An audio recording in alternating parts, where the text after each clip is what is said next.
Perfecto. Bueno, ¿cómo les va? Buenas noches a todos y a todas. En el marco del seminario de inhibición y angustia que estamos dictando en Santiago del Estero, en marco de las actividades que hacemos acá en la provincia de la Fundación Psicoanálisis Sigmund Freud, hemos invitado al doctor Juan de Olazo a que comparta con nosotros. Bueno, él es autor de un libro, Paradojas de la Inhibición, que me fue llevando la lectura de este libro a determinar, a decidir el título del seminario y lo que queríamos dictar para este año. Así que bueno, me comuniqué con el doctor de Olazo y él, bueno, muy generosamente accedió a compartir con nosotros y bueno, por eso lo tenemos aquí con nosotros hoy. Así que bueno, me parece que es un buen momento para aprovechar. El primero va a ser una exposición y después vamos a tener un momento para preguntas, inquietudes. Bueno, el doctor es doctor en psicología, profesor titular de Escuela Francesa de la UBA, docente de la maestría de la UBA, autor de Paradojas de la Inhibición, Manantial 2015, y de Asuntos del Deseo, Manantial 2024. Así que bueno, damos comienzo a esta ponencia acerca de las paradojas de la inhibición. Bueno, buenas noches. Muchas gracias, Mariana, por la invitación, por la presentación. Y la verdad que es maravilloso que podamos estar conectados, ¿no?, en geografías tan distantes. Y bueno, y un gusto enorme además, especialmente porque vienen trabajando el tema de la inhibición, la angustia. Entonces, bueno, como habíamos previsto, haré una exposición, plantearé algunos problemas, preguntas y en todo caso después lo discutimos. Y me parece que esa es la riqueza también de un encuentro como este. Les cuento en primer lugar cómo llegué al tema. Era un tema que me resultaba interesante, bastante enigmático. Entre paréntesis, Lacan habla de los enigmas de la inhibición, ¿no? Lo nombra así en los escritos. Y me daba la impresión de que no había tantas referencias teóricas, es decir, que había una cierta desproporción entre el lugar que ocupa la inhibición en la clínica, que me parece que es muy preponderante, y lo que yo entendía, por lo menos a priori, había como material en los autores, ¿no? En algún punto estaba errada mi presunción porque apenas asomé a la obra de Freud, y más allá de ese célebre capítulo de Inhibición, Síntoma de Angustia, me empecé a encontrar con que el término inhibición aparecía muchísimo, muchísimo. De modo muy disperso, de modo muy distinto cada vez, designando cuestiones distintas, problemas clínicos distintos. Pero lo cierto es que si bien Freud nunca consagró un escrito al tema, ¿no?, o una conferencia, hay como una teoría, hay como una lógica de la inhibición en Freud, hay una economía de la inhibición, y un poco de eso quiero que hablemos. En un término además curioso porque tiene un origen neurológico, inhibición, de ahí lo toma Freud. También tiene un origen jurídico. Vieron que se habla de la inhibición de los bienes en el campo de la ley. Pero a veces Freud toma más la raigambre jurídica, neurológica, y lo aplica de un modo muy sostenido, sobre todo al comienzo, ¿no? En ese texto que no voy a extenderme, pero lo menciono por si alguien no lo ha leído, no tiene la referencia muy fresca. El texto del proyecto de Psicología para Neurólogos, ese texto tan particular, ¿no?, que Freud no publicó, que nunca nombró. ¿Saben que nunca lo nombró? Creo que Freud solía nombrar sus textos o sus escritos, y dice, bueno, yo dije tal cosa en tal año. El proyecto es otro enigma. Así como hay enigmas de la inhibición, hay un enigma del proyecto, quedó ahí en un cajón, y dicen que de viejo ya Freud lo quiso romper, y su hija Ana lo impidió. Bien, Ana. Bueno, al final lo publicaron en el año 50, eso explica también, me parece, el entusiasmo de Lacan, ¿no? Porque uno se pone a leer Lacan y dice, ¿por qué Lacan está tan entusiasmado con el proyecto? Bueno, es que acababa de salir. Era como un texto póstumo de Freud, si bien fue escrito en 1895, creo, fue editado en los años 50, entonces fue como una novedad. No sé si ahora apareciera un disco de los Beatles, aunque hubiera sido grabado hace 60 años, bueno, uno podría estar en estado de fervor, ¿sí? Pero sobre todo por la novedad. Y si bien tiene todo ese lenguaje neuronal bastante cerrado y poco accesible por momentos, lo notable es que Freud ahí habla muchísimo de inhibición, incluso ahí inhibición designa no un fenómeno, como normalmente usamos inhibición, sino como un mecanismo, una operación de la estructura, como una operación fundante, es decir, que si el aparato logra inhibir, ahí vienen las metáforas hidráulicas de Freud, ¿no? Las cantidades, ¿no? Esa cosa de Freud leemos de las grandes cantidades que se nos vienen encima como tsunamis. Si el yo logra inhibir esas cantidades, entonces eso permite la función del juicio, permite distinguir entre un objeto alucinado y un objeto real, en fin, toda una serie de ventajas para el aparato que, por el contrario, si eso no ocurre, y ahí ya entramos en terrenos más alucinatorios, en fin, Freud, digamos, funda muchas de sus apreciaciones psicopatológicas en ese mecanismo fundante. Notable, ¿no? Porque ahí no es la inhibición del yo, sino que es la inhibición por el yo. Es el yo el que inhibe, no el que se inhibe, como decimos normalmente. ¿A qué voy con esto también? Que contrariamente a lo que imaginamos, nosotros hacemos una oposición, ¿no?, entre la inhibición y el acto, bastante razonable, porque normalmente llamamos inhibición a alguien que no puede ejecutar determinada acción. Pero lo notable es que la inhibición a veces es un acto. Y me parece que eso abre ciertas perspectivas. De hecho, como curiosidad, la raíz de la palabra, inhibitio, que significa acción de remar hacia atrás. Interesante. No es meramente una pared que se pone para que el agua se frene, sino que es una acción que se ejerce en sentido opuesto a otra. Y ese es el sentido también que le da Freud muchas veces. Es decir, la inhibición también como un acto, no solamente como una detención o como una petrificación. Un autor que, por lo menos me lo topé buscando bibliografía, es un texto de Legofé, que creo de hace mucho tiempo, que lo encontré en internet. Y él dice algo interesante de cómo el término inhibición originariamente era algo más ligado a una acción, y con el tiempo y con la difusión del psicoanálisis y de la psicología y demás, terminó adoptando ese matiz que un poco todos conocemos como de pasividad, de inercia, ¿no? Pero que originalmente no era así. Interesante esto. Lo cierto es que las personas hablan así, ¿no? Estoy frenado, estoy detenido, no avanzo, ¿no? Vieron que son metáforas del movimiento, es un término para pensar, como dice Lacan, la inhibición en la dimensión del movimiento.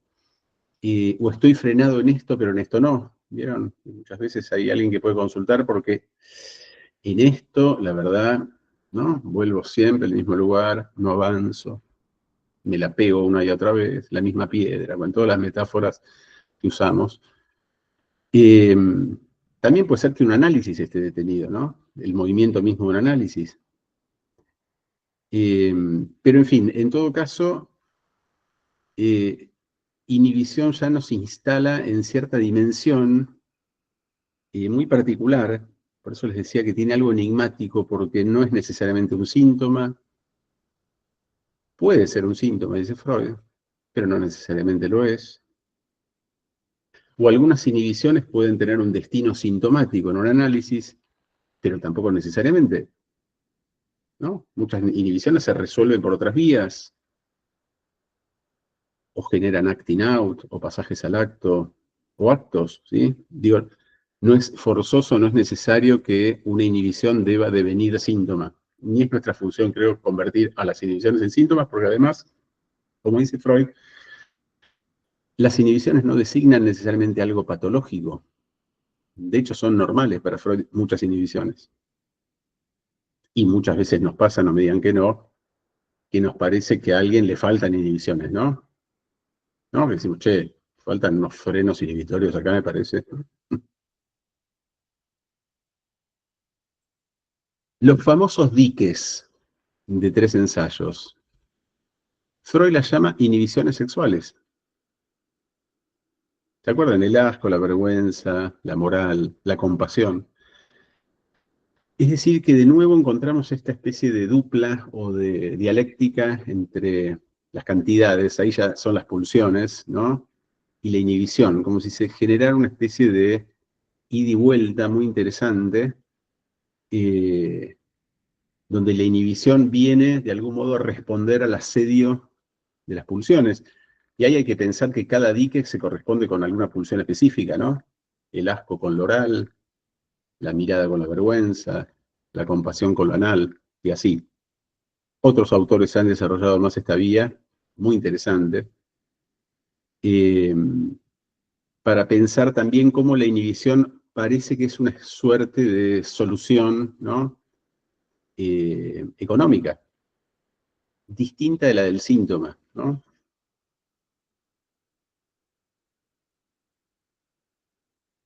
También es curioso que el término inhibición no figure en el famoso diccionario de Laplanche y Pontalis, ¿no? De 1967, donde hay tantos conceptos psicoanalíticos, inhibición no está.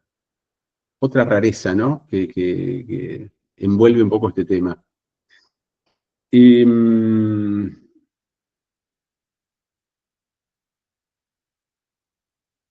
y es interesante cómo aparece en la clínica freudiana, ¿no? Inhibición, cómo va apareciendo de distintas maneras. En el caso del hombre de las ratas, por tomar un caso que todos conocen, eh, Freud dice que la razón de los síntomas y de las compulsiones de este hombre tienen que ver con la inhibición del amor por el odio. Muy curioso, ¿no? Es decir, que acá la inhibición aparece en un lugar causal.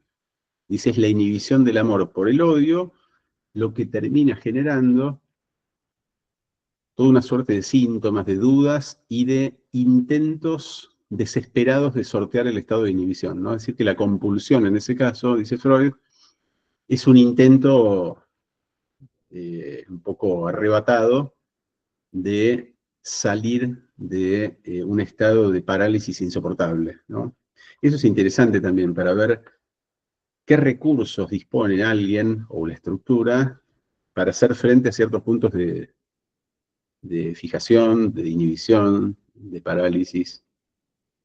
Un comillas, caso, como solemos hacer, es Hamlet, ¿no? Del que tanto se han ocupado los analistas desde siempre, Lacan también, y que ha sido presentado históricamente como un caso de inhibición. Freud discute eso, de hecho, ¿no? En su aproximación sobre Hamlet. Y es interesante porque uno podría suponer que alguien inhibido es alguien que está paralizado en una silla, ¿no? Que no se mueve, y en este caso todo lo contrario, es alguien que monta escenas, asesina gente, o sea, igual está inhibido, ¿sí? Es decir, que no porque haya movimientos o movimientos estruendosos o pasajes al acto, lo que fuere, eso lo saca del lugar en el que está, ¿no? En el que está preso. Ahí hay una pista muy interesante que toma Lacan, que es la relación entre duelo e inhibición. Diría más, duelo, deseo e inhibición. Que si lo pensamos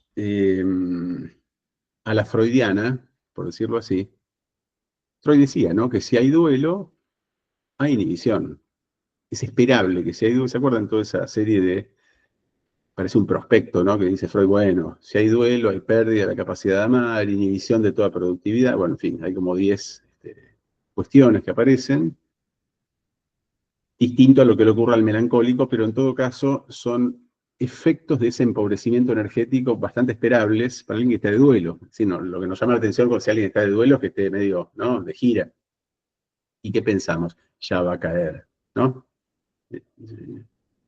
En algún momento, cuando baje el vodka, ¿no?, ya, ¿sí?, se la va a pegar, o imaginamos eso, ¿no? Porque lo esperable entonces es que aparezca esa especie de baja, de caída, de empobrecimiento.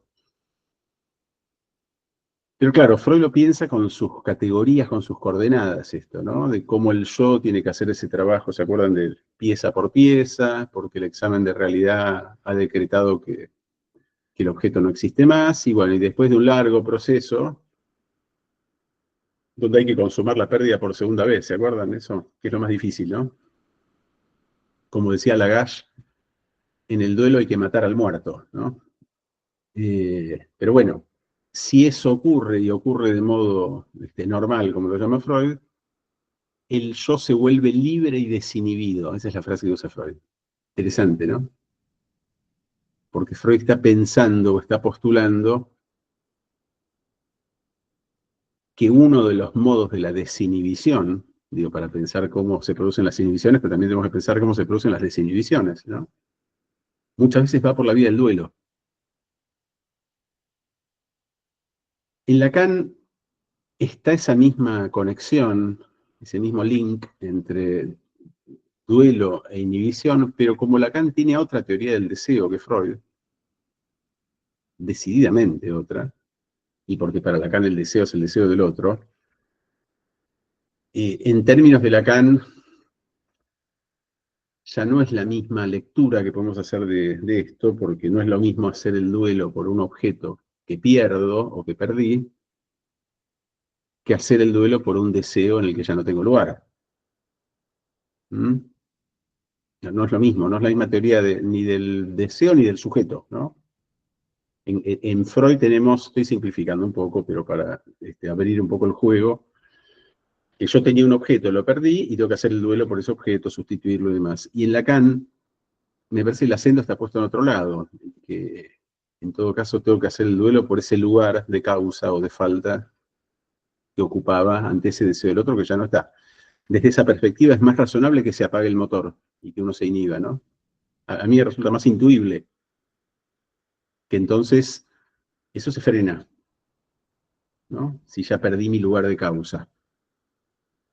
Digo, son modos de leer estas cuestiones con otras coordenadas, y me parece que, por eso decía, que Lacan tiene una teoría, no digo que sea mejor, pero digo, tiene otro modo de pensar y de leer la clínica que Freud, por más que se apoye en Freud, por más que reivindica a Freud, a veces un poco exageradamente, pero se plantea otra cosa. Y en ese sentido, lo que Lacan desliza cuando comenta Hamlet, es que Hamlet se desinhibe, en todo caso, o puede ejecutar su acción gracias al duelo por Ofelia, ¿no? Ya es tarde, ya está herido de muerte.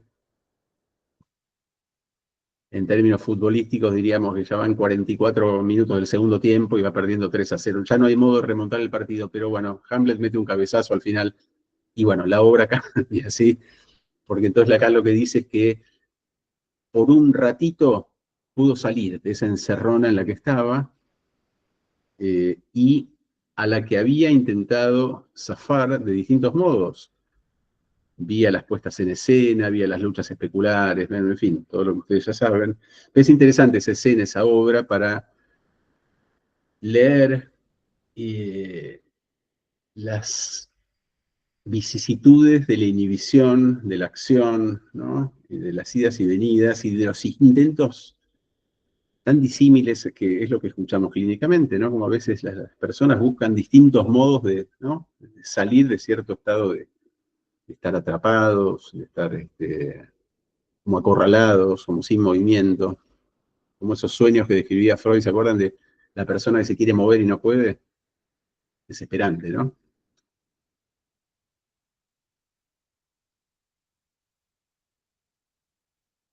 Bueno, esta es una otra, hoy yo voy abriendo ventanitas, después charlamos y discutimos. Otra dimensión, me parece, clínica, muy sensible, muy propia de la inhibición, es la fobia. Muchas veces vieron que se liga casi de modo natural que si hay fobia hay inhibición. Y sí, porque de algún modo la fobia es como una entidad clínica también, es algo bastante enigmático. Vieron que la fobia nunca termina de encajar, ¿no? En las coordenadas que tenemos. Es una neurosis, pero no es como las otras.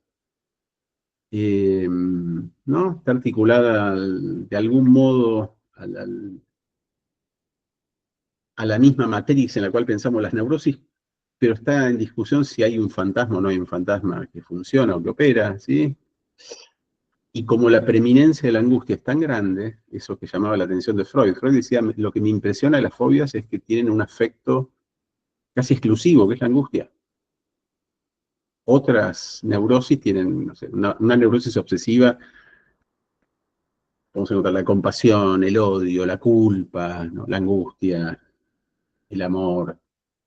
Hay una paleta de afectos muy variada. Y lo que Freud dice es, lo que me impresiona en las fobias es la preeminencia de la angustia.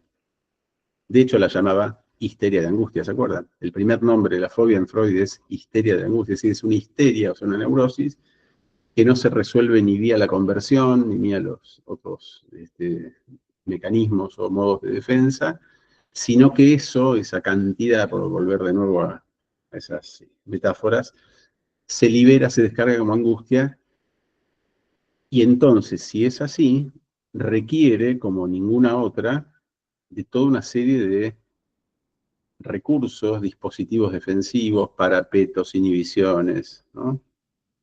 Este, murallas, advertencias, ¿no? Voy a la fiesta, sí y solo sí hay una puerta de salidas a la vista, ¿sí? ¿No? Vieron que los fóbicos siempre aclaran, ¿no? Como advierten, le advierten al otro que no se van a quedar ahí. Una vez que por ahí lo dicen, listo, ya se quedan hasta las 9 de la mañana después, ¿eh? Pueden instalar en el sofá, son los últimos en irse. Pero tienen que aclarar, ¿no? Que no voy a quedar atrapado acá. Como me decía una paciente hace muchos años que llegó netamente fóbica, eso lo supe después, no en el momento, pero la primera frase que me dijo cuando llegó acá fue, yo te aclaro algo, que hay cosas de las que nunca voy a hablar acá. Bueno, para romper el hielo. Interesante, ¿no? La enunciación. Gracias a eso que no va, puede decir otras cosas, ¿no? Pero bueno, pero tuvo que aclarar. Es curioso ir a un lugar donde uno va a hablar, a aclarar que no va a hablar. ¿Por qué es tan necesario eso? Es como una enunciación muy, muy propia de la fobia, ¿no? Que no es histeria ni es obsesión, es otra cosa. Y ahí Freud, cuando habla de Juanito, y no solo de Juanito, habla de la inhibición de la libertad de movimientos. Es una expresión de Freud, maravillosa. Que es lo que pasa muchas veces en las fobias. Vieron que a veces ocurre y la persona se va quedando como constreñida, no se puede mover a tal lado, no se puede mover a tal otro, y a veces queda confinada en su departamento, sin pandemia, ¿sí? O tiene que hacerse acompañar para salir a otro lado, es decir, que hasta que empiezan goteras de angustia en el propio departamento y ahí ya se complicó en serio, ¿no? Bueno, entonces las inhibiciones son más que recursos necesarios para apuntalar la defensa, para apuntalar los síntomas. Y acá, y voy al título de vuestro seminario, no sé en qué andan, pero me da mucha intriga y quiero que lo charlemos. Pero fíjense que Freud, también Lacan, en ese capítulo célebre de 1926, pasa de preguntarse por la relación entre inhibición y síntoma para poner el acento, un poco más decididamente, en la relación entre inhibición y angustia. Lacan también hace algo así, como si empezara a despejarse cada vez más el resorte de angustia que sostiene una inhibición, lo cual no borra lo anterior, pero me parece que la relación entre inhibición y síntomas Freud más o menos la resuelve tópicamente, dinámicamente, ¿se acuerdan? Que dice, bueno, el síntoma es conflicto finalmente, es interrogación, la inhibición no necesariamente. Y como dice Freud, la inhibición, ¿se acuerdan de esa frase? El yo renuncia a una función para evitar el conflicto con el ello, ¿no? Es decir, eso yo lo leo como un acto, ¿sí? Como un acto de renuncia. Renuncia para evitar el conflicto. Entonces, en ese sentido, vuelvo al fútbol, que es una metáfora que supongo todos entienden, pero el inhibido se queda en el vestuario y no sale a jugar el partido, ¿se entiende? Renuncia, no voy. El sintomático sale a jugar el partido y lo juega mal, ¿no? Juega mal, pega patadas, erra goles, qué sé yo, se hace expulsar. Pero la inhibición, me parece que hay que destacar esa palabra que creo que es clave en Freud, que es la renuncia, un acto de renuncia. Es una palabra muy interesante para tomar en Freud, que aparece en más de un lugar. Y de nuevo, la renuncia tiene que ver con evitar puntos de angustia. Algo distinto ocurre, pero quizás con la misma lógica en que lo está pensando Freud, cuando Freud dice, acto seguido, que el yo renuncia a otras operaciones para no entrar en conflicto con el super-yo, no con el ello, que son las inhibiciones que él denomina autopunitivas, interesantísimas. Ahí no se trata ni de la erotización del cuerpo, ¿no? No se trata del ello, no se trata... Va por otra pista, ¿no? Una va por clave de fa, la otra va por clave de sol. Es como... Y me parece que con el protagonismo que tiene el super-yo en la segunda tópica de Freud, quizás es de las novedades más salientes, ¿no? De la segunda tópica, creo que eso reconfigura también el mapa de las inhibiciones. Entonces Freud empieza a destacar mucho más eh, las inhibiciones determinadas por el super-yo que nos regalan una paradoja maravillosa.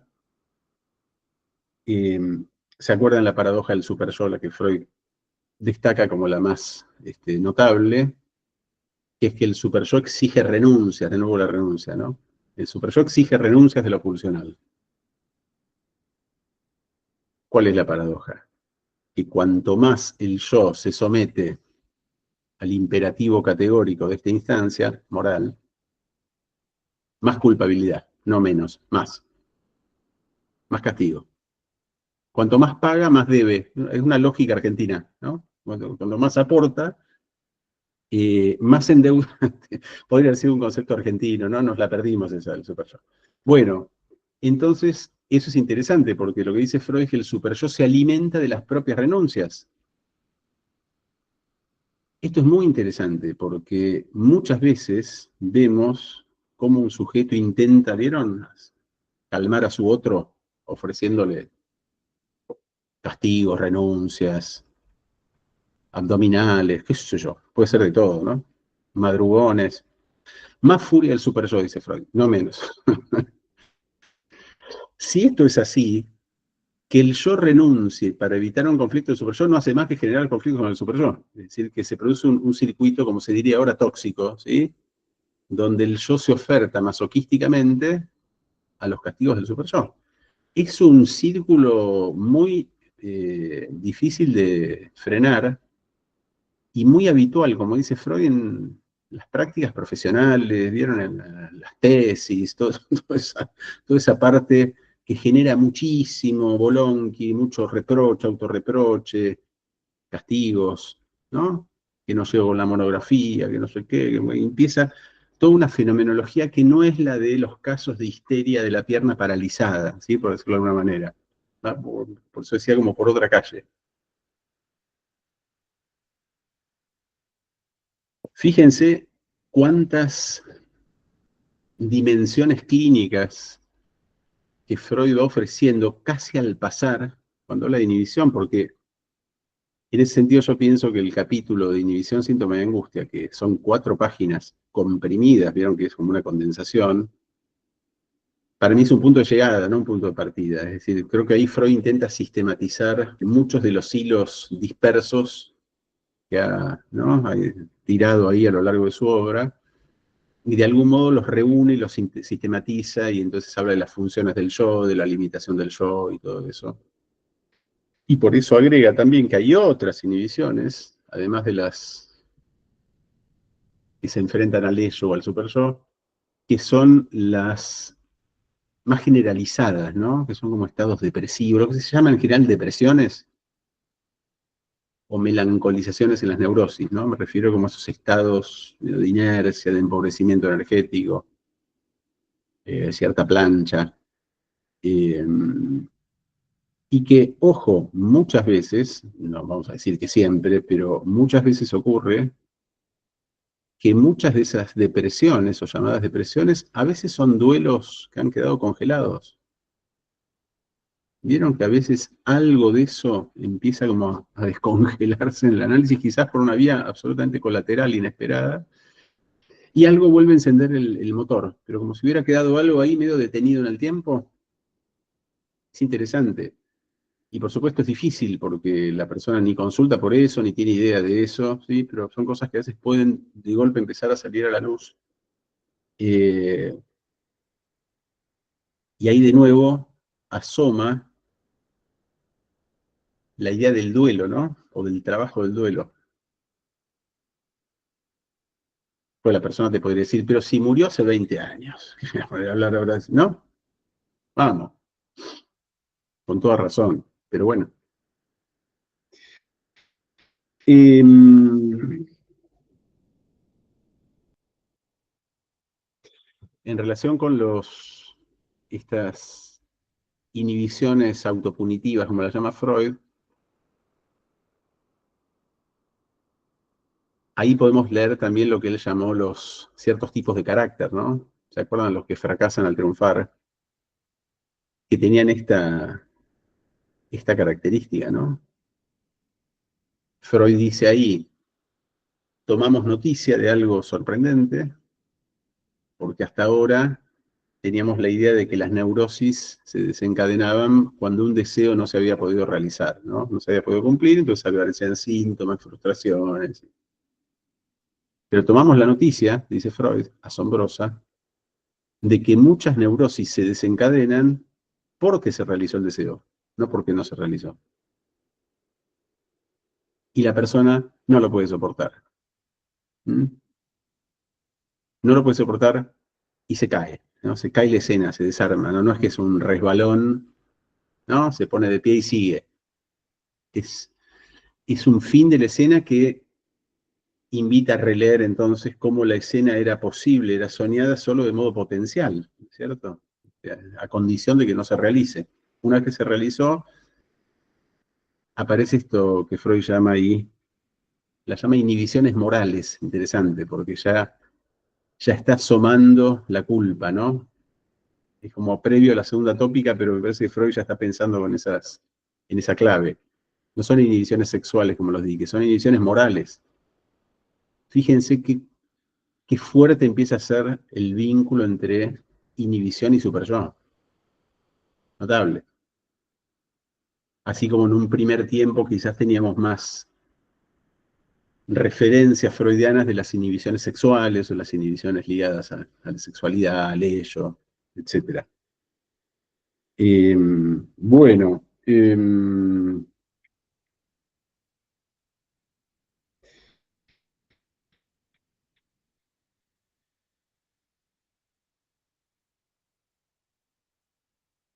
unas palabras sobre Lacan en todo esto.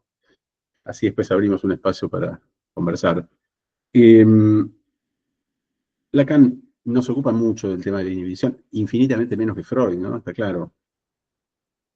Pero hay dos lugares, uno es el seminario de la angustia, está claro, y otro es ya en el campo de los nudos, cuando habla de las nominaciones, no me voy a meter con eso. Eh,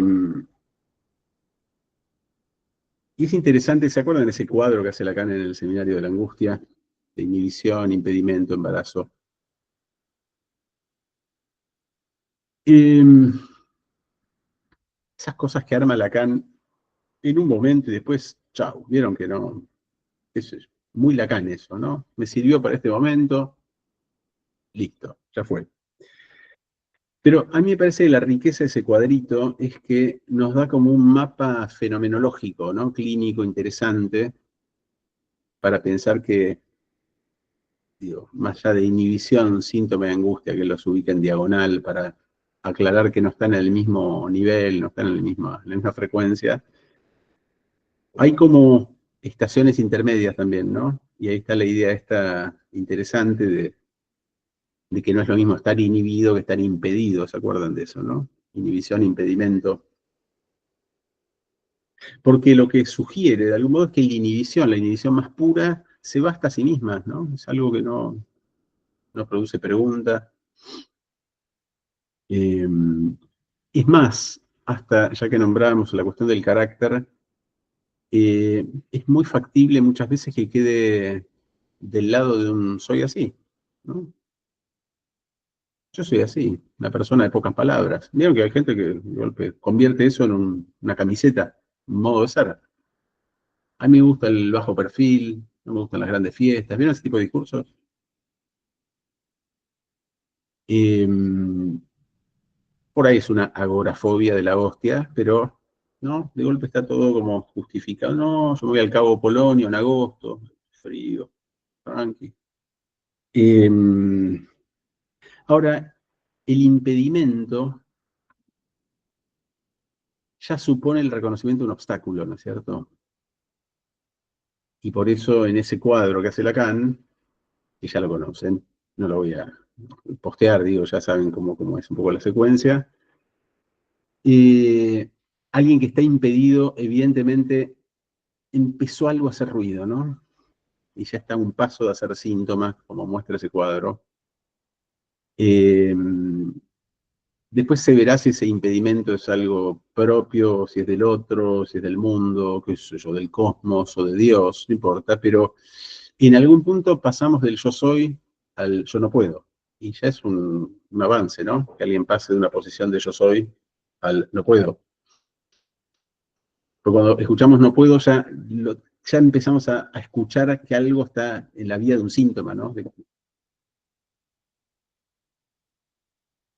No puedo hablar, no puedo caminar, todas esas funciones, ¿se acuerdan que dice Freud? No puedo coger, no puedo trabajar, es decir, todas las funciones que Freud adscribe al yo, que Lacan un poco discute eso.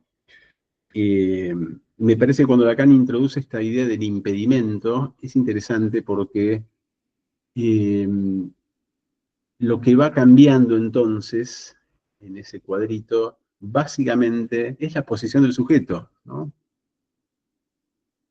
La acción es la misma finalmente. No puedo cantar, no puedo bailar, no importa qué es. Pero digo, lo que va cambiando en ese matiz es cómo el sujeto aparece en otra posición. Por eso Lacan dice, al pasar, en un momento, dice, algo viene a interferir no a la función, sino al sujeto. ¿A quién le habla ahí? A Freud, que decía que la inhibición era un asunto de la función del yo. ¿Pero vieron que Lacan a veces se cuida cuando le pega a Freud? Si Lacan le tiene que pegar a González, ¿qué dice? Qué barbaridad González, qué bestia, ¿cómo va a decir esto González? Qué barbaridad. Y a veces si tiene que pegarle a Freud dice, nos dicen que, se nos dice. Bueno, entonces ahí dice, algo viene a interferir, no a la función, sino al sujeto. Me parece que hay un esfuerzo ahí de Lacan de introducir al sujeto en el campo de la inhibición. Eso es novedoso. Claro, Freud no tiene una teoría del sujeto. Entonces Lacan me parece que despega en buena medida al inhibido de una cuestión meramente yoica, meramente imaginaria.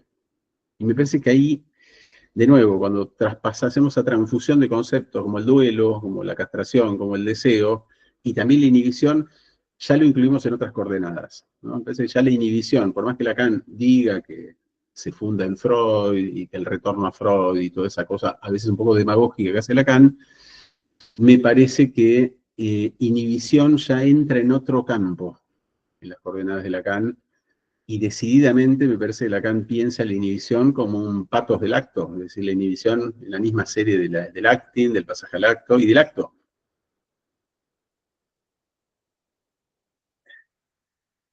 por supuesto, aclaremos, como siempre, Lacan toma algunas cosas y otras no. Digamos, ¿sí? Digamos, hay una decisión y cierta cuestión arbitraria también de plantearlo de cierto modo y no de otro, pero bueno, en todo caso, es interesante cuando Lacan dice que el punto de dificultad, ese que va increyendo, llega al famoso embarazo o la situación embarazosa, ¿no? O la incomodidad máxima, que es, dice, una forma ligera de la angustia, ¿no? Ahí se reúnen inhibición. Uy, perdón, se me cayó el auricular. Ahí se reúnen inhibición y angustia, porque está la inhibición en la frecuencia, ¿no?, de la angustia, ¿no? La del impedimento, estamos ahí en la tonalidad del 5, ¿no? Digamos, volviendo a la metáfora musical. Y es muy factible, dice Lacan, que ante esos puntos de supremo embarazo, lo que venga no es un síntoma, sino un pasaje al acto, ¿no? Cuando el sujeto cae de la escena, cae como un resto. ¿Es un destino posible la inhibición? Insisto con esto, me interesa mucho la idea de las declinaciones de la inhibición. ¿A dónde va a parar eso? ¿En qué deviene? ¿En qué se convierte? ¿Puede ser en síntoma? ¿Puede ser una sublimación? Sí, es un pasaje al acto. Acting, una noción interesantísima, el acting leído desde Lacan. Entonces el embarazo y el pasaje al acto, él pone como ejemplo a la joven homosexual, ¿se acuerdan? ¿No? Que ante la mirada feroz del padre y la frase de su amante que le dice, flaca, hasta acá llegamos, ella se arroja, como dice Freud, de las vías del ferrocarril. Después Lacan dice con cierta ironía que el puente medía 1 metro, el puente donde se tiró la joven homosexual, y el tranvía no pasaba hacía 4 meses. Cada uno cuando lo lee por primera vez se imagina un salto espectacular, así que de milagro pegó en la vela de un buque y zafó, qué sé yo. Pero no, se tira de un puente de 1 metro a unas vías donde no pasan trenes. Tipo, Alush, que es bastante provocador también, sugiere que eso es más un acting que un pasaje al acto. Puede ser, pero es inverificable, ¿no? O sea, no tenemos ni el Televín, ni el VAR, ¿no? Ni, qué sé yo, ¿no? Qué sé yo. En cualquier caso, lo que nos interesa de nuevo es la posición en la que queda reducido el sujeto. Lacan dice es un punto de identificación absoluto al objeto al que se reduce, ¿no? Un sujeto que quedó desplumado de todas las insignias y todos los sostenes imaginarios y cae, el verbo es cae. Y no conforme con eso, Lacan, antes de esto, tengamos en cuenta el pasaje al acto ya es también un recurso ante la angustia, ¿no? Si bien hay de modo evidente una dosis de angustia en el pasaje al acto, también el pasaje al acto es un recurso porque todavía está la pantalla más inquietante, que es la de la angustia, donde el sujeto queda casi sin recursos, ¿no? Como dice Lacan. Pero decía que no conforme con eso, Lacan hace algo muy, muy propio de Lacan. A mí me parece un gesto muy interesante, teórico, que es aplicar muchas de esas nociones al analista. Y aunque Lacan dice, la resistencia es resistencia del analista, al deseo lo convierte en deseo del analista, la transferencia, dice, pensémosla desde el lugar del analista, no desde el lugar del sujeto que hace transferencia con alguien. ¿Y a quién le aplica este cuadrito? A Freud, con la joven homosexual. Y Lacan lo que dice es que Freud está inquieto en ese caso, muy inquieto, ¿se acuerdan, no? ¿Por qué? Porque esta joven primero consultó el padre, ¿no?, de la joven homosexual, no consultó ella. Freud no pone en cuestión en ningún momento la demanda del padre, y el pedido del padre era bastante claro. Normalízamela la nena, que me trae problemas a mí, ¿sí? Encarrilámela como pueda. Dale, Freud se hace eco de la demanda del padre y se convierte en un embajador del padre de esta chica, que se paseaba con su amante. Estamos hablando de hace 120 años. hoy no le haría cosquillas a nadie. Eso, sí, digamos, parece una cosa, ¿no? De otra, no sé, de otra especie, de otra medieval. Pero bueno, en ese momento, estos paseos que hacía la joven homosexual con la cocotte le traían problemas a este hombre. Entonces el pedido es muy claro. Lo interesante y lo loco es que en el medio de ese análisis, si fue un análisis, es que ella empieza a soñar. ¿Y se acuerdan que sueña ella? Que se casa, que le gustan los tipos, que quiere tener hijos, que se enamora perdidamente de un hombre.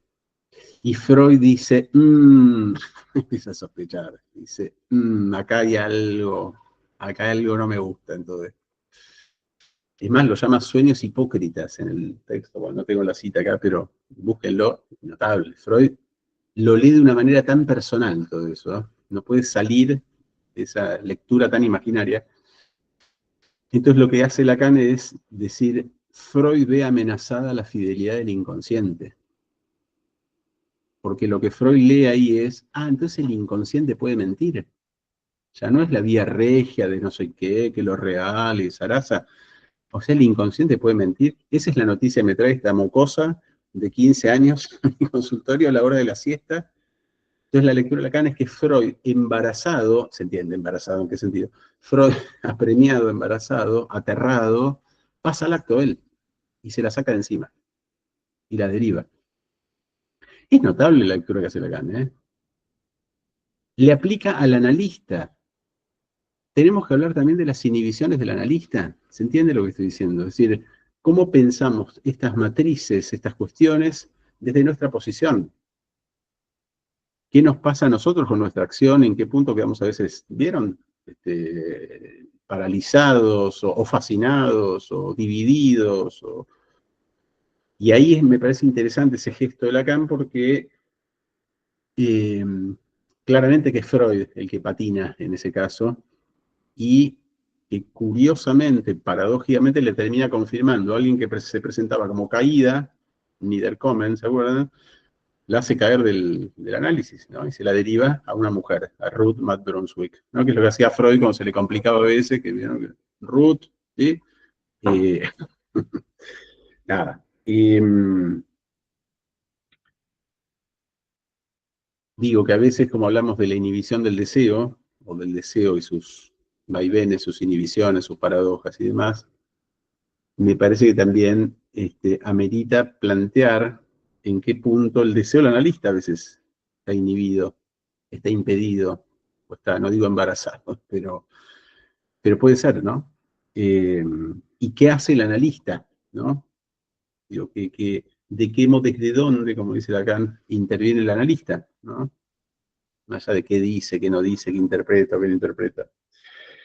Eh, bueno, yo pondré un punto acá, si les parece, abrimos un espacio para dialogar, pensar, intercambiar y bueno, y eso. Bueno, bueno, qué interesante paseo que nos has hecho, Juan, muy interesante, desde todo este recorrido de la obra de Freud.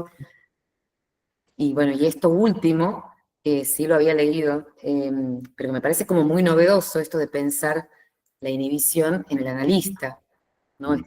Aplicar este cuadro, mirarse para que alguien está.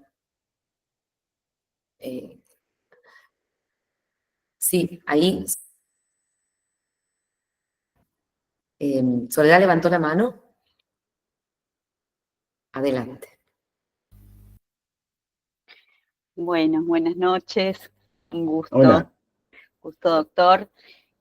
Bueno, interesante para pensarlo en la clínica y lo iba como repasando en cómo se presenta dentro de la dimensión clínica estos pasajes, ¿no? Inhibición, impedimento y embarazo, y lo pensaba en relación a estas posibilidades de salir de la inhibición mediante los sueños o, o por ahí estas cuestiones artísticas teatro, como que es posible por ahí salirse de la inhibición cuando, por ejemplo, encarnan un personaje o se introducen en ciertos artes que les permite como un despliegue, ¿no? Es como que estas apuestas y en esto del sueño, como las diferentes versiones de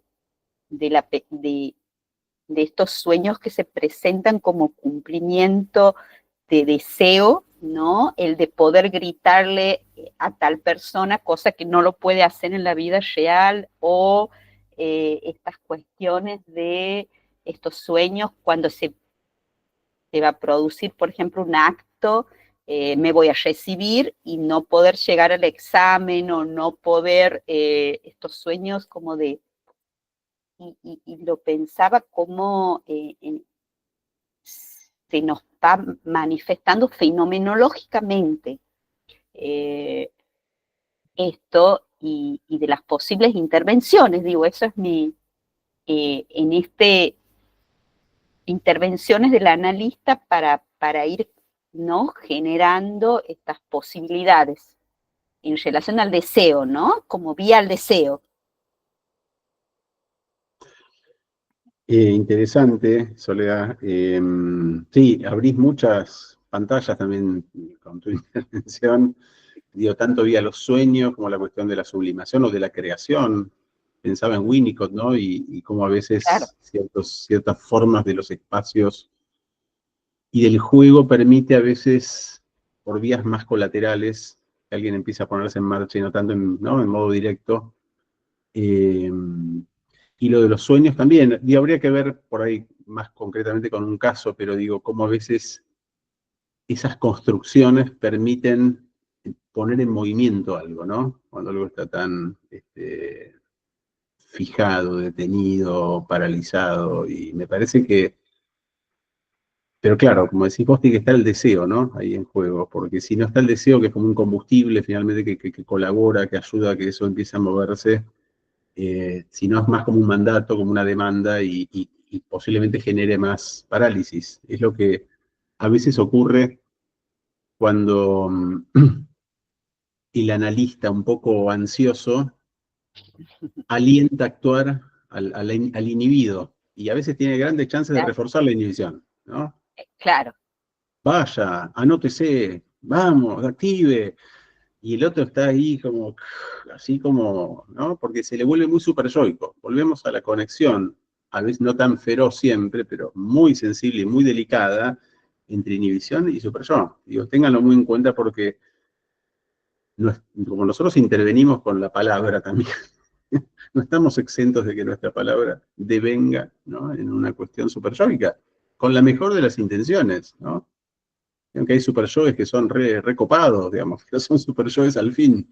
Digo, no tiene que ser algo, un verdugo medieval despiadado que le habla al sujeto, sino que hay formas cool de encarnar el superyo. Así que bueno, pero interesante lo que planteas, para abrir vías y soluciones o derivaciones distintas, ¿no? Pero bueno, me parece que la pista está efectivamente en la cuestión del deseo. Facundo. Gracias. Sí. No, nada. Facundo. Buenas, ¿qué tal? Hola. Muy interesante la exposición. Gracias. También, justamente, me quedó picando esta idea de la culpa, de la inhibición y sobre todo del sacrificio. O sea, recordaba incluso un paciente, un joven homosexual, se podría decir, que por eso cuando hablaba de esto ha sido hace 120 años, hoy no sería, y bueno, en este caso este chico sí, es un escándalo en su familia. Su papá, un muchacho que vive en una familia de mujeres, digamos, todas son mujeres, es el menor, y su papá murió cuando él era adolescente, 15 años, un gran estudiante, realmente un gran currículum universitario, y este muchacho, lo que yo notaba era que no aceptaba su homosexualidad, ¿no? Él alguna vez intentó hablar con su mamá, cuando era chico, 16, 17 años, hoy tiene 22, y su mamá nunca la aceptó. ¿no? Inmediatamente hizo como si nada pasara, digamos, como si ese intento de decirle nunca hubiese existido. Y él se manejó todo ese tiempo como si eso tampoco nunca hubiese existido, intentando soñar también, ¿no? Esto de fantasear con tener una familia, con encontrarse una mujer que le guste, cosa que naturalmente no sucedía. Y en el análisis tenía una gran inhibición para hablar, incluso asco, ¿no? Cuando yo le decía, cuando tenía alguna intervención, porque él como que giraba mucho para decir que le gustaban los chicos. Entonces yo le decía, le tiraba con los chicos, ¿te gustan los chicos? Y él me decía, no lo digas así, ¿no? No lo digas así, y así se han dado las diferentes consultas donde él tenía una enorme inhibición y pensaba hasta dónde se daba una especie de sacrificio de una desaparición de su persona, de una desaparición del mismo para sostener la imagen ideal que supuestamente ese otro materno quería para él, y ese otro paterno, ¿no? Que al morir, ¿no? Como una cuestión casi impresionante, le dijo como, sos el hombre de la casa. Bueno, simplemente esa relación entre, pensar entre la inhibición y el sacrificio, va por ahí mi duda, nada más. Muy interesante, Facundo, y totalmente de acuerdo con vos en que hay cosas que siguen pasando, sí, claro que sí, obvio que sí. Pero me parece que ahí tocas un punto que no desarrollé, pero que se puede abrir, que es la relación entre la inhibición y el ideal, ¿no? De cómo el ideal, que muchas veces es algo propiciatorio, que es algo que puede ser como una brújula para un sujeto, muchas veces puede ser algo muy aplastante, ¿no? Y me parece que la variante que vos traés en ese fragmento clínico invita a pensar, quizás, es una hipótesis, de que a veces la inhibición es un modo de sostener el ideal, ¿no? Y ahí va la cosa sacrificial, ¿no? Como un intento de mantener, ¿no? Que la escena se mantenga en pie, no agujerearla, ¿no? Donde habría que evaluar qué beneficio tiene para esa persona, evidentemente, bueno, mantenerse en ese lugar, ¿no? En ese secreto eventualmente, ¿no? Pero te digo, pasa la cuestión de los ideales, de los valores familiares. Bueno, claro, que son, como decía Lacan en un escrito, tengan mucho cuidado con meterse con la familia, ¿eh? Como si, ojo, cuidadito, nos metemos en una zona delicada, ¿no? Así que, bueno, interesante para pensar, ¿no?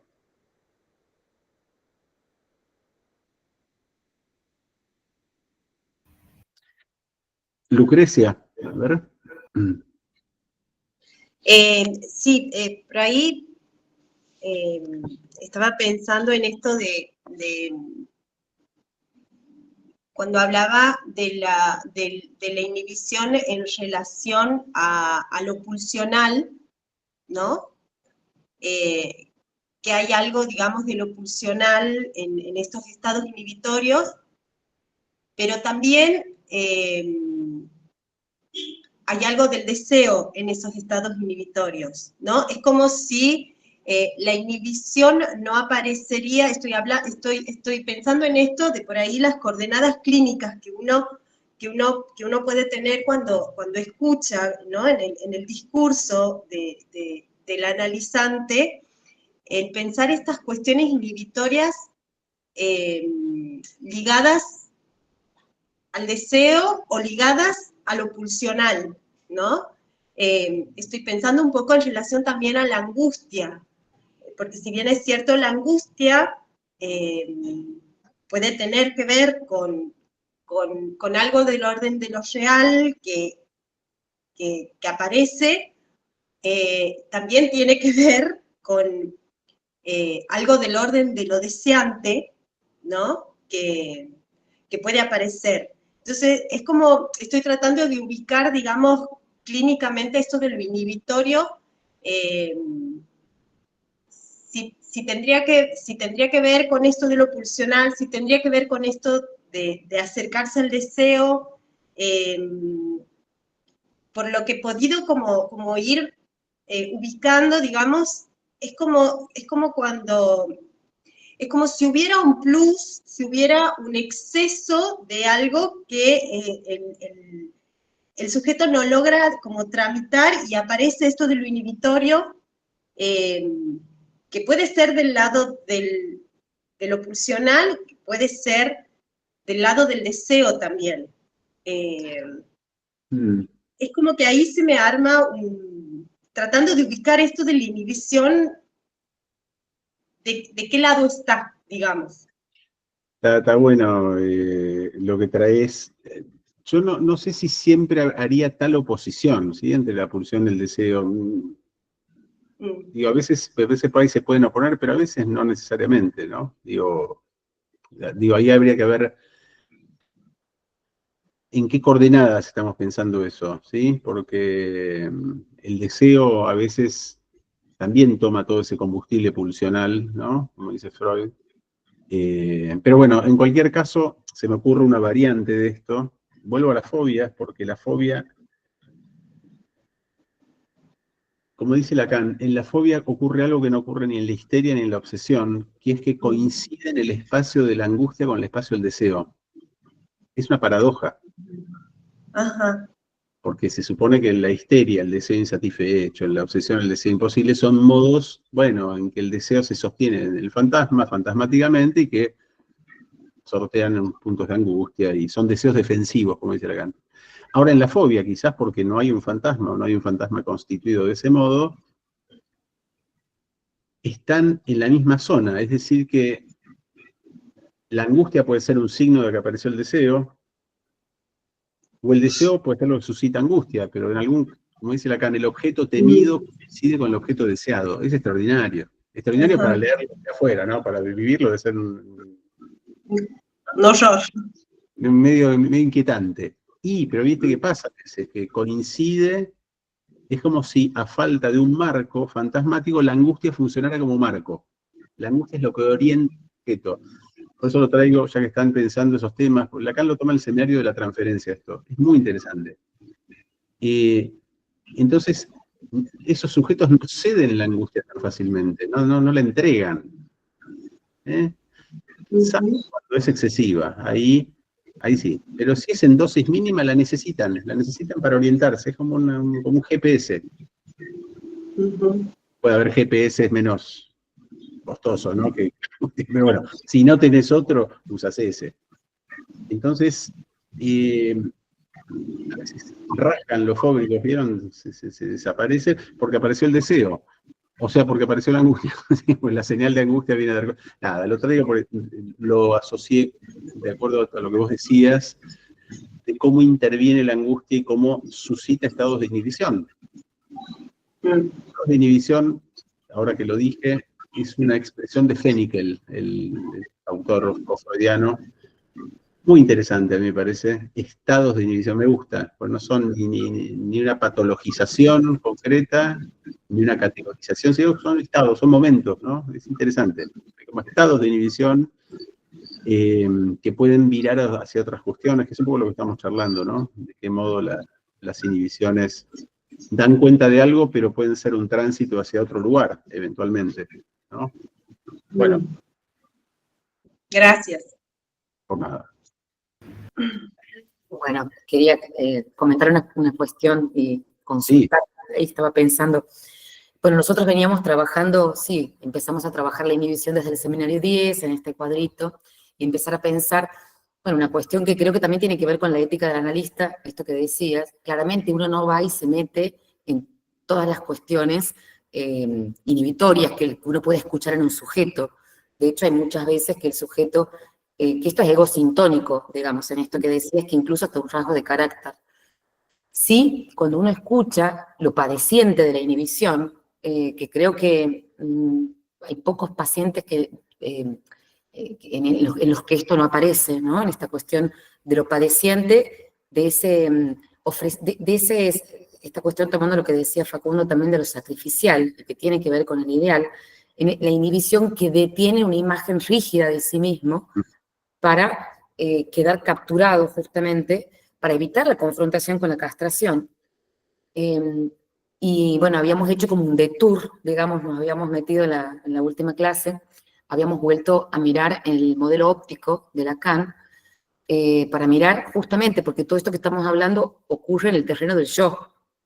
Y entonces por ahí poder mirar los elementos que están en juego en la conformación del yo, bueno, y ahí aparece clarito, ¿no? En esta cuestión desde lo real, el ideal del yo que se endurece, es primo hermano del super yo, y que el sujeto efectivamente, para no confrontarse con la castración, se ofrece ahí sacrificialmente para quedar capturado en ese lugar y no vérselas por los desfiladeros del deseo, y creo que esto decía Lucrecia, efectivamente también lo que se detiene es el movimiento pulsional, porque cuando hay algo del deseo que se pone en juego, y es por ahí, eso quería, porque muchas veces cuando la inhibición sí es padeciente y uno escucha que el sujeto desearía poder tal o cual cosa en relación a, estoy pensando en un paciente que incluso hablaba del margen estrecho, ¿no? Él decía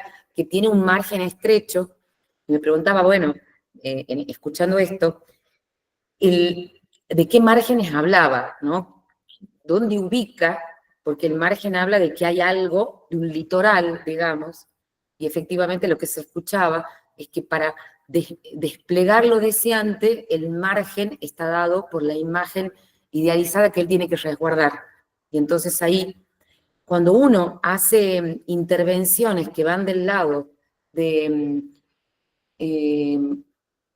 de que esta imagen idealizada deje de consistir de esa manera, en diluir un poco, de algún modo la inhibición da curso a una otra posibilidad que creo que justamente es desde el cuadrito este que uno lo puede pensar, a que uno lo va escuchando cómo se va moviendo el sujeto en este cuadrito y cómo desde lo sintomático es posible que algo de esta, ¿no? de esta asunción de lo deseante ocurra. Entonces pensaba que no es posible trabajar con la inhibición sin meterse con los ideales que siempre aparecen en el horizonte. La inhibición, detrás de la inhibición, uno puede escuchar a qué imagen idealizada responde. Algo así.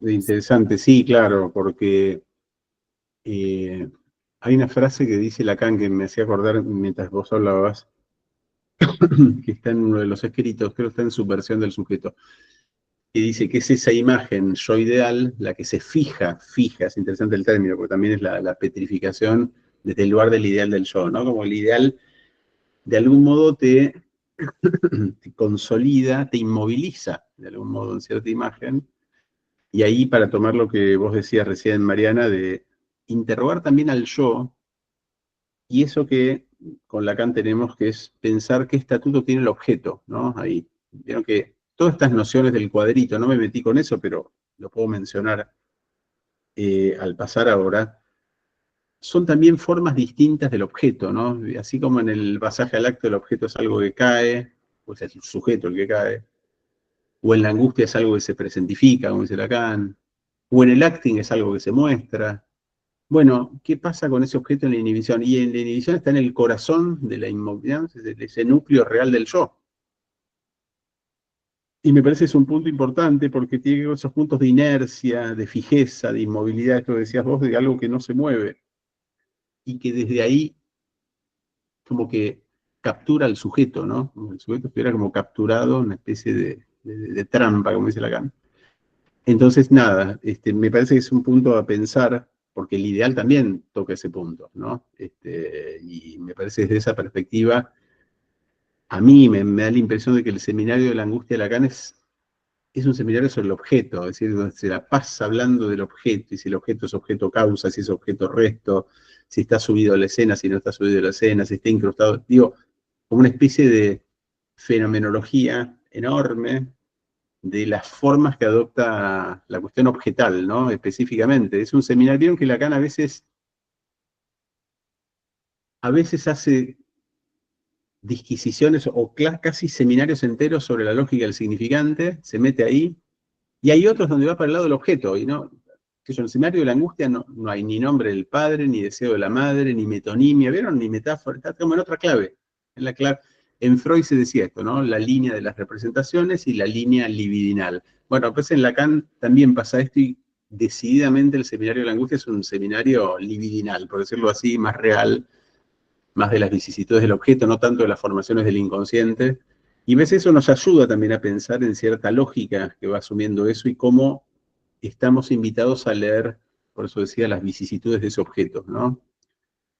Piensen que este es el seminario donde Lacan dice que el objeto cobra un estatuto real, ¿no? El objeto restaurable imaginario, ¿no? Es decir, que tiene un peso importante y donde él dice que no hay que confundir el objeto al que apunta el deseo, ¿no? La mira del deseo con el objeto que causa el deseo, que está como atrás, es una metáfora, ¿no? Igual que está atrás, no hay ni atrás ni adelante, pero...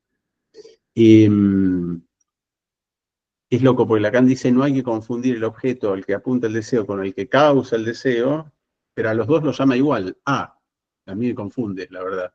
O sea, ¿qué quieren que les diga? No hay que confundir, dice Lacan, pero por no lo llama objeto R y objeto T. No, llama objeto A a los dos. Y no siempre aclara de cuál está hablando, pero bueno, qué sé yo. Hola Malena. Bueno, la Malena es la presidenta de nuestra fundación. Elena. Esperen que estoy con el celular porque no pude hacer andar la computadora. Ajá. Y no podía levantar la manito porque no sabía dónde estaba. Recién la descubro. Bueno, Juan, es un gusto enorme que estés aquí y felicito a Santiago del Estero por haber armado esta reunión tan gustosa, tan productiva. Bueno, en principio quiero decirte que me encantó esta relación que haces con que la inhibición es lo que resguarda al yo finalmente, pero además aproxima al super yo, lo deja más a merced del super yo. Pero en realidad eso, porque me demoré tanto con la manito que pensé varias cosas.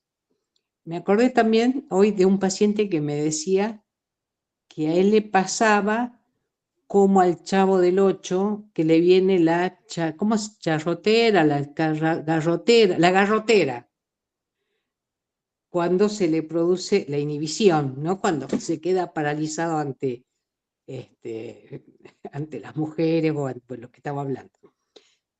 Pero lo que más me atrajo es lo que trabajaste sobre la inhibición de Freud con la joven homosexual.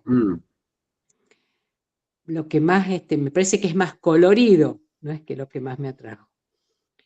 Porque me acordaba del libro que escriben las periodistas haciéndole una entrevista a la joven homosexual, donde ella cuenta la escena esa del tranvía, y en realidad lo relaciona con que su padre, que era la Primera Guerra Mundial, sus padres que eran muy ricos, su padre se hace rico vendiendo armas.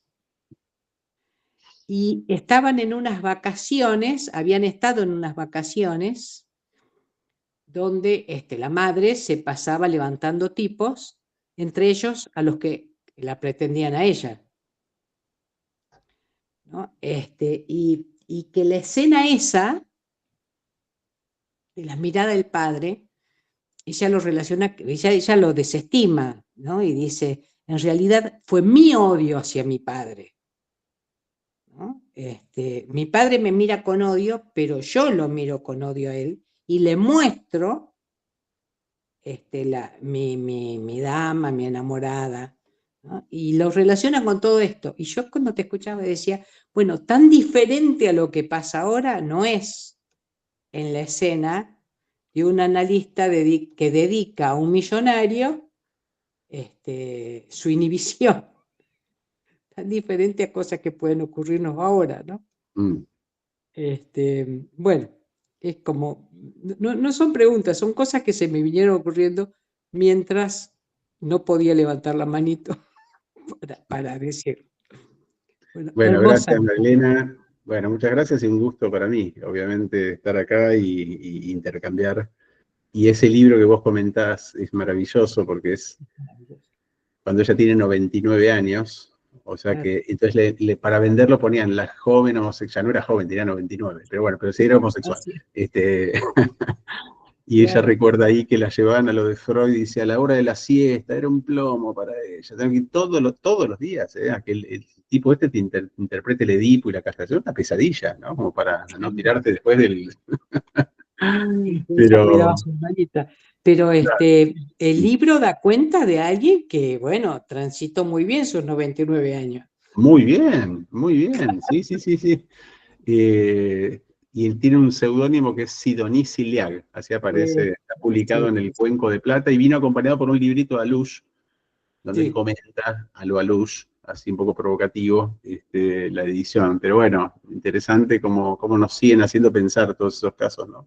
Claro, claro. Bueno. Bueno, gracias por estar y gracias por la Bueno, invitación, Mariana y Soledad. Bueno, si hay alguien que quiera preguntar algo o comentar, tenemos Gustavo ahí. Primero quiero agradecer tu presentación porque realmente para mí fue súper productiva. Yo no soy analista, yo me dedico al teatro y Stanislavski hace de su sistema justamente el tema de superar la inhibición. Eso no, la gente lo toma, lee Stanislavski, lo aplica como si dijéramos aplicamos a Freud, pero nadie cuestiona, nadie lee a Stanislavski a contrapelo, que es lo que yo he estado intentando hacer varias veces. Y es interesante porque hoy ya no diría, de acuerdo a lo que tú planteaste hoy, creo que la palabra que corresponde en una posible nueva traducción de Stanislavski es impedimento, porque él dice que el actor está impedido de conectarse con sus emociones, que podríamos traducirlo como con lo pulsional, porque supone que dentro de todo el campo artístico en el que él está incluido, la creatividad viene del subconsciente. Entonces lo que él quiere es levantar los obstáculos para que el actor pueda confrontarse con eso pulsional que desde un peligro puede llegar a ser un peligro total. Entonces, por las manifestaciones que vos planteaste hoy, ¿no es cierto? Pasaje al acto, acting. Entonces, genera una técnica que está subyugada a su ideal de actuación. Y acá volvemos a este tema que se tocó hoy acá, fascinante, de cómo el ideal termina produciendo en el actor un show ideal, el ideal del show, digamos, de este ideal de actuación, produce un congelamiento de la imagen a nivel del show ideal de qué es ser un actor. Y eso es un obstáculo terrible, porque Stanislavski es la Biblia de todas las universidades del mundo en el campo de la formación actoral. Y hay tan poco cuestionamiento que hay que revolver esos textos, hay que empezar a dinamizarlos, y creo que tu charla de hoy es sumamente productiva. A medida que hablaba yo me fui haciendo notas, obviamente, y después Mariana supongo me enviará el video pero como tengo un grupo de lecturas teóricas en el campo de la actuación, ya lo voy a plantear y empezamos ya a leer a contrapelo a Stanislavski, un poco para desarmarlo. Tiene cosas geniales, pero otras que son demasiado ortopédicas, ¿no? Así que te agradezco muchísimo, para mí ha sido sumamente inspiradora tu presentación. Muchas gracias, Gustavo. Ay, No perdón, conocía no pongo cámara porque no funciona muy bien la cámara de mi laptop. Está muy bien. Hablando de la imagen, no está mal estar sin imagen también, cada tanto. No conocía la referencia a Stanislavski, interesantísima, y me hizo pensar en una definición que da Lacan ya en los años 70, que dice que la inhibición es una enfermedad de lo imaginario. Interesante, ¿no? Por todo esto que traía Mariana también del peso de la imagen, la petrificación, ¿no? Y cómo eso a veces inmoviliza tanto a las personas, ¿no? Y más en una época en la que está tan expandido, ¿no? Todo este registro de la imagen. Y una paciente me contaba la otra vez que su hija había inventado un dispositivo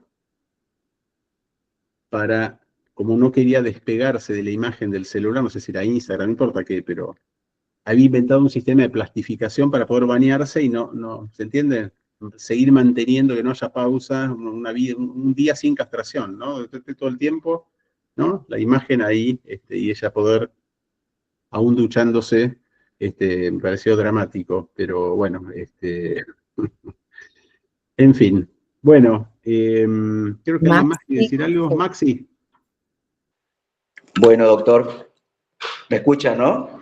Sí, sí, ¿qué tal? Bueno, primero que nada, muchísimas gracias por la presentación, ¿sí? Bueno, por ahí, en esta cuestión, ¿no? de la inhibición y nombró a Hamlet, ¿no? En un momento, creo, ¿no?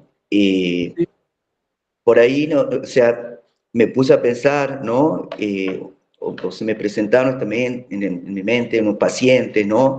O creo que tiene que ver también con las características de los casos que se presentan ahora y que por ahí, en este estado de inhibición, ¿sí? O como un estado de inhibición, aparece un aparente movimiento, ¿no? Un excesivo movimiento, en donde recuerdo por un paciente que venía, que por ejemplo, ¿no? Venía estudiando 3 carreras al mismo tiempo, ¿no? 3 carreras eran al mismo tiempo, pero en cada carrera, hace 2 años que estaba en filosofía en tercer año, en psicología estaba en segundo año, y hace muchísimos años, y bueno, ¿no? Porque por ahí, no sé, me parece también, ¿no? Como esto, ¿no? Otra forma de presentarse, no sé si hablarlo como desde la inhibición, ¿no? Como esta petrificación de una imagen, ¿no? Y también hay un ofrecimiento sacrificial, pero me parecía muy interesante este ejemplo de Hamlet como casos que se presentan hoy en día, ¿no? Que no necesariamente se presentan en una quietud, en una dificultad para hablar, ¿no? En una dificultad para moverse, para tomar decisiones, ¿no? Pero bueno, no sé si por ahí me hago entender, ¿no? Con esto y con esta situación, ¿no? Del aparente movimiento, ¿no? Sí, por eso, Maxi, yo traía la cuestión de qué entendemos por movimiento, ¿no? Digo, para no quedarnos pegados a lo motriz, como dice Lacan con relación al acto, ¿no? Y puede haber movimientos muy estridentes y muy acelerados y mucho zapping, mucha metonimia, pero finalmente el sujeto sigue clavado en el mismo lugar. Así que, digo, ¿desde dónde leemos nosotros movimiento, ¿no? Movimiento del sujeto, movimiento de la cura, ¿no? Cuando nos preguntamos en las supervisiones, ¿no? ¿Y a dónde? ¿Hacia dónde va esto, no? ¿Hacia dónde vamos? Me parece que son como preguntas que están, digamos, ¿no? Las blanqueemos o no, y que nos pueden permitir quizás correr ciertos obstáculos, cuestiones que nos hacen obstáculos, que nos pueden hacer pensar, como decís vos, que alguien está, no sé, en movimiento, ¿no? En otra época estaba muy idealizado el término acto, ¿no? Todo era un acto, ¿no? Todos eran antes y después, ¿no? Una cosa, qué sé yo, tampoco son antígonas nuestros pacientes, ¿no? No es que tengan que hacer, ¿no? La heroica. Pero bueno, me parece que son obstáculos para nosotros, finalmente, ¿no? Y por eso me parece que es interesante desde qué coordenadas de lectura podemos leer efectivamente si un sujeto está parado en el mismo lugar o no, ¿no? Independientemente del despliegue imaginario y espectacular de las escenas, ¿no? Sí, muchas gracias. No, por nada. Bueno, Facundo, no sé si habías vuelto a levantar o había quedado bien. Bueno, hemos cumplido con el horario pactado. Perdón, sí, había levantado la mano. Sí, habías Además. levantado, Sí, bueno. sí, sí. La última, entonces. Una última, un bici. Una última cosa que estaba pensando cuando he hablado del teatro y pensaba en las máscaras, incluso recuerdo muy mal alguna referencia de Lacan, o sea, sobre un escritor francés, sobre un cuento que habla de un carnaval donde 2 personas con máscara en el carnaval de Venecia se encuentran. pensaba en el tema de la máscara por el tema de la cuestión virtual que hay hoy. O sea, hoy hay como un show de carne y hueso, digamos, y un show virtual, que es muy diferente a veces, que a veces puede ser totalmente desinhibido. Uno ve a veces la relación que tiene la gente con las redes sociales y esa forma de ser en las redes sociales. Incluso me he acordado de un autor que me gusta mucho, no tanto por su estética, que es Zizek, que no es muy atractivo, pero sí como escribe, y él decía que hay como, por un lado, él daba el ejemplo de una persona que sea totalmente sometida, sumisa en su trabajo, que sea alguien totalmente sometido con su mujer, con su familia, y de repente en un juego X tiene el usuario Killer 99, que es un tipo totalmente violento y muy agresivo y muy decidido. Y Zizek se pregunta, ¿quién es realmente esa persona? ¿Es el tipo inhibido, el tipo sometido, o Killer 99 que manda en el mundo virtual? Y Zizek dice, tal vez uno puede pensar que el mundo virtual es como una máscara, ¿no? O realmente puedo pensar que es al revés, que la verdadera máscara es el tipo inhibido y sometido con su mujer, y el tipo real sea Killer 99, ¿no? Pensaba eso porque ¿qué relación hoy encontramos con esos dos mundos que pueden existir en una persona? Una persona que es de una manera en sus redes sociales, por ejemplo, y de otra manera en la realidad. Solo eso, una última, y muchas gracias por la paciencia y por el tiempo. No, interesante, es para pensarlo, no. Podría sacar la guitarra ahora, pero la verdad que me llevo la pregunta, la reflexión, y sí, y da para pensar qué nuevas configuraciones, ¿no?, se producen, y qué función cumplen las redes. A veces son inhibitorias, a veces son desinhibitorias, ¿vieron? Pero bueno, el tema da para mucho más, así que, bueno, un gusto realmente, quería decirlo, un placer la discusión, la charla, muy ameno, muy interesante, y Muchas bueno, gracias a vos, Juan. Así que bueno, Muchas gracias. gracias. Hasta la gracias y próxima. nos veremos en algún otro momento. Sí. Chao, chao. Buenas noches a todos. Chao, buenas noches.